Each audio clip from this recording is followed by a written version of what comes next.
Hey guys, it's COREROSS and Rainbow Six News. Today we're going over the balance changes coming with a new season of Rainbow Six Siege. This is Operation High Stakes. It will be launching on September 2nd. And today we're looking at all the changes coming which are balance related. And be noted, we'll get full patch notes tomorrow as well. So we'll start with the ACOG. This is being removed from a lot of defenders. So basically any fully automatic gun is losing the ACOG on defense. So this affects Goyu, Doc, Rook, Frost, Echo, Tachanka, and Castle. And the ACOG will remain on DMRs and the slug firing shotguns. And be noted, the new secondary slug firing shotgun does not get the ACOG.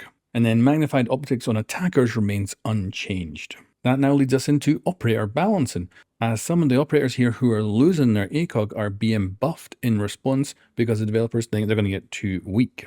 So for instance, Echo, who's losing his ACOG, is being changed from a 1-speed to a 2-speed. And then Rook has some of the most unusual changes, so he is gaining a new secondary weapon, and it's the Reaper Mark II, which is being significantly buffed this season. So this is a secondary machine pistol. He's also losing his observation blocker and gaining a nitro cell. And this is not the only operator who's actually gaining this machine pistol, as it's also being added to the loadouts of Sledge, Ying, Oryx, and Pulse. And there's even more loadouts that are changing. So Striker is gaining the SR-25, Fenrir is losing the Bailiff, Legion is losing the Super Shorty, Sentry is gaining the TCSG-12 slug firing shotgun, and Wamai is gaining the Super Shorty.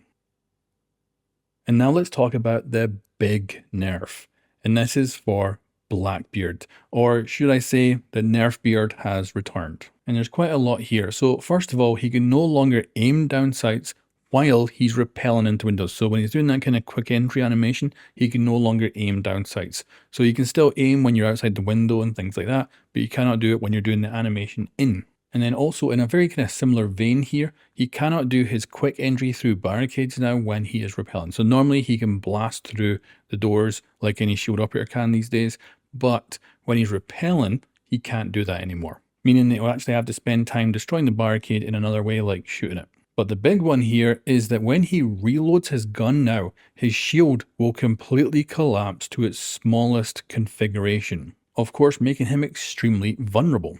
And I think to begin with here, people are going to accidentally start reloading, realize they're actually vulnerable and get eliminated, and it's going to be super painful for a while until they can adjust. But that's not everything. They're also making it so that when he cancels aim down sight, so of course that's when his kind of shield can come back up over his face, they're slowing that down, making it 0.9 seconds instead of 0.5. So again, making him more vulnerable. And then his breaching ability, so the kind of charge he can do through walls and barricades and such, this is being reduced from 4 charges to 3. So essentially every aspect of him has been nerfed again. And I think this just comes around to the fact that shield operators in Rainbow Six Siege are hard to get right, if not impossible. And talking about other shield operators, they're also getting a nerf. But this one appears to be tiny from my initial testing.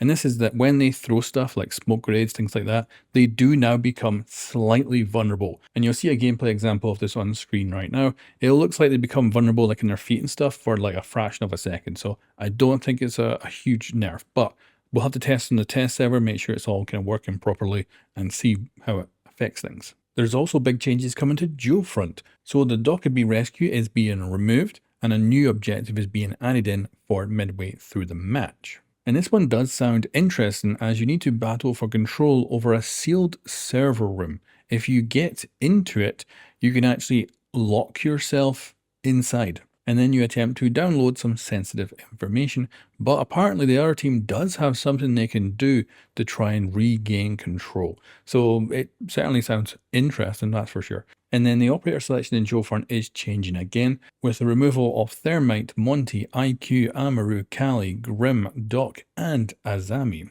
Replaced with Ace, Rora, Chanka, Clash, Oryx, Solus, and Denari, who is the new operator. With this season, we're also getting 3 modernized maps. This is the graphically enhanced ones. So this is Nighthaven Lab, Consulate, and Lair. These do come with slight gameplay changes due to the fact that they've integrated the explosive pipes and the fire extinguishers into the gameplay elements of the map. There's also changes to training and onboarding. So they've added new operators to enlisted and field training.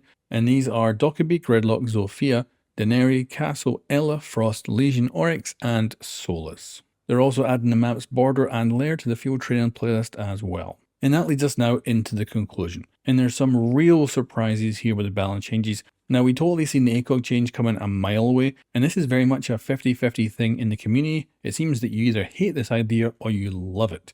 And it's the same with content creators. I was talking to a few, and some of them outright hate it, and then others love it.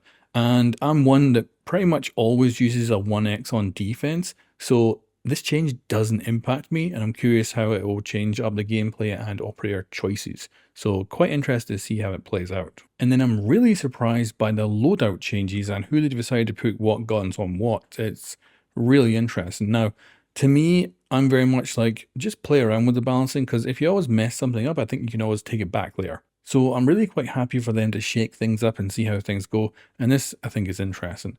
Now, I was not expecting the major, huge nerfs to Blackbeard. I was not expecting that at all. And I'm sorry for people who like playing Blackbeard. And I think it comes right back to this whole thing where shield operators are this problem thing in Rainbow Six Siege. If I could go back in time, I would tell the developers before this game was released, don't have shield operators. It's going to be a pain in the ass for the rest of the game's existence. And I think this shows it, that as shield operators always end up in this very nerfed and weak state at the end of the day. But we'll see if Blackbeard ends up in that weak state with these changes.